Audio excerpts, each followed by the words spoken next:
Press మిత్రులందరూ కూడా నమస్కారం.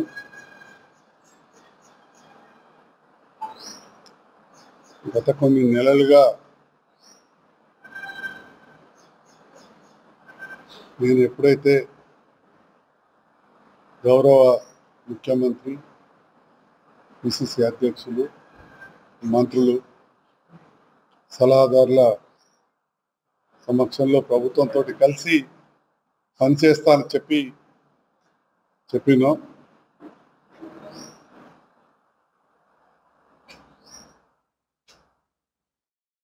కొన్ని నెలల క్రితం నుంచి ఏ విధంగానైతే నేను గౌరవ ముఖ్యమంత్రి, పిసిసి అధ్యక్షులు, మంత్రులు, సలహాదారులతో కలిసి ప్రభుత్వంతో కలిసి పనిచేస్తానడం, వారు కూడా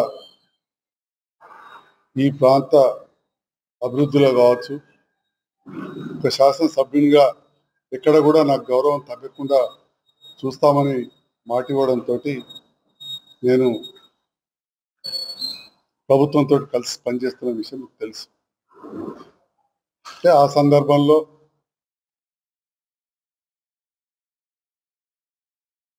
కొన్ని విమర్శలు వచ్చినాయి. రాజకీయాలలో ఎవరైతే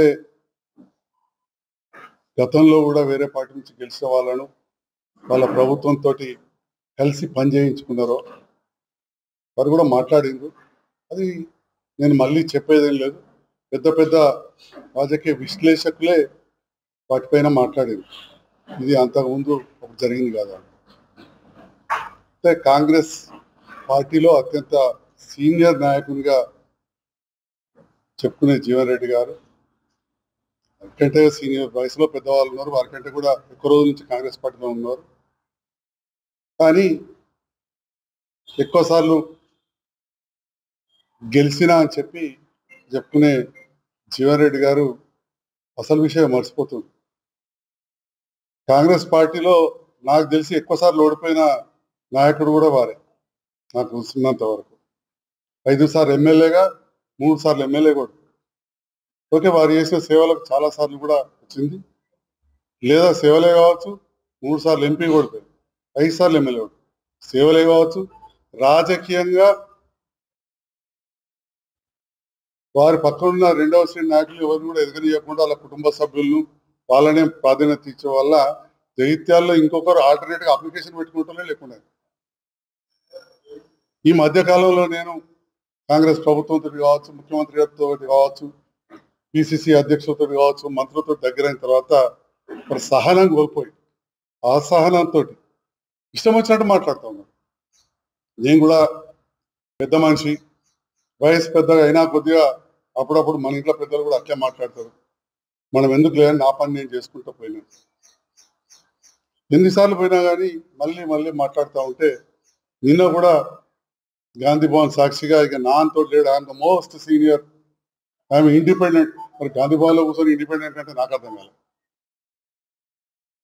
ఇదే అన్నారు మోస్ట్ సీనియర్ అన్నప్పుడు నాకు అనిపించింది, మీకంటే ఎక్కువసార్లు గెలిచిన వాళ్ళు ఉన్నారు రాజకీయాల్లో రాష్ట్రంలో, కానీ మీరు ఓడిపోయిన వాళ్ళు కాంగ్రెస్ టికెట్ ఇచ్చి వాళ్ళు ఎవరు ఉన్నారని చెప్పి నేనైతే అనుకుంటున్నాను.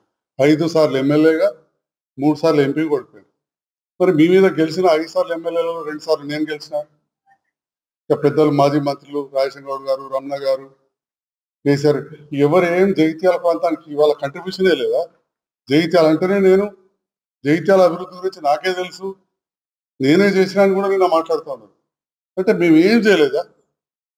నేను 2 సార్లు గెలిచిన, ఆ 2 సార్లు 10 సంవత్సరాలు గెలిచిండు, ఏం చేయలేదు. నేను 10 సంవత్సరాలు ఎక్కడైంది? నేను రాజకీయాల్లో బీఆర్ఎస్ పార్టీలో పోయి 14లో చేరినాను. నేను గెలిచింది 18లో చివరిలో, ఏడాది కాగానే కరోనా వచ్చింది. ఉన్నంత సమయంలో మన రాష్ట్రంలో ఎక్కడ కట్టిన డబుల్ బెడ్రూమ్ డెఫినెట్గా ముందుండి కట్టించాం. చెప్పినాం, అప్పుడున్న ప్రభుత్వం పెద్దలు ఇచ్చారు. అప్పుడప్పుడు ఇవ్వాలంటారు, వాళ్ళు ఇచ్చారు, నువ్వేం చేసినావు అంటే మరి పక్కన ఎందుకు కట్టలేదు? మరి అదే విధంగా ప్రభుత్వ విధానాలు ఏమంటే అవి తీసుకొని ముందరికి పోతాం. అప్పుడున్న ప్రభుత్వ విధానాలు, చెరువులు ఇప్పుడు మీ టైంలో కూడా జల యజ్ఞం చేసింది. మరి మీరు ఎందుకు అంతరంగా చెరువు నింపలే? ఓ లిఫ్ట్ పెట్టి ఓ చెరువుకి వెళ్ళి చెరువుకు 4 రోజుల పైపులు ఆగలే, కరెంటు మోటార్లు ఆగలే. మరి అదే పక్కనే కింద సుద్దాల దేవయ్య గారు మా గ్రామ వాస్తవ్యులు, కానీ పక్క నియోజకవర్గం ప్రాతినిధ్యం వహిస్తూ పోతారకు వరద కాలువకి వెళ్ళి నీళ్లు తీసుకుపోయారు. మీకు 10 సార్లు ఓటేసిన ఉన్నారు కొంతమంది. వాళ్ళు చెప్పేటి చెవులో ఇని పెద్ద మంచి స్థలంలో ఈ ఆగమై అసహనం కోల్పోతే మిమ్మల్నే ప్రజలు ఒప్పుకోరు. ఎందుకంటే మొన్న ఎమ్మెల్యేగా నాకు ఓటేసిన తర్వాత గతంలో 94లో ఎమ్మెల్యేగా రమణ ఓటేసి మీరు ఓడిపోయిన తర్వాత నెక్స్ట్ మళ్ళీ నిలబడితే రమణ గారు ఎంపీ అయిన తర్వాత బ్రహ్మరథం పట్టింది. మరి మొన్న కూడా నాకు వేసిన తర్వాత మళ్ళీ మీరు ఎంపీ నిలబడితే మీకు బ్రహ్మరథం పట్టాలి. అలాంటిది ఏం జరిగింది? రాష్ట్ర నాయకుడు అంటారు పక్క నియోజకవర్గంలో 33,000 మైనస్, ఇక్కడ 3,000 మేడాటి కూడా రాలేదు. కాబట్టి నేను దయచేసి మళ్ళీ మళ్ళీ కోరుతా ఉన్నా పెద్దలు జీవన్ రెడ్డి గారిని, మీరు అసహనం కోల్పోవద్దు.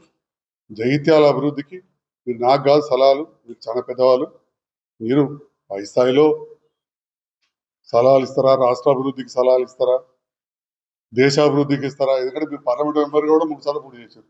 దేశాభివృద్ధికి ఇస్తారా? ముందాతనం కోల్పోకుండా దయచేసి మీరు వ్యవహరించాలని కోరుతున్నాను.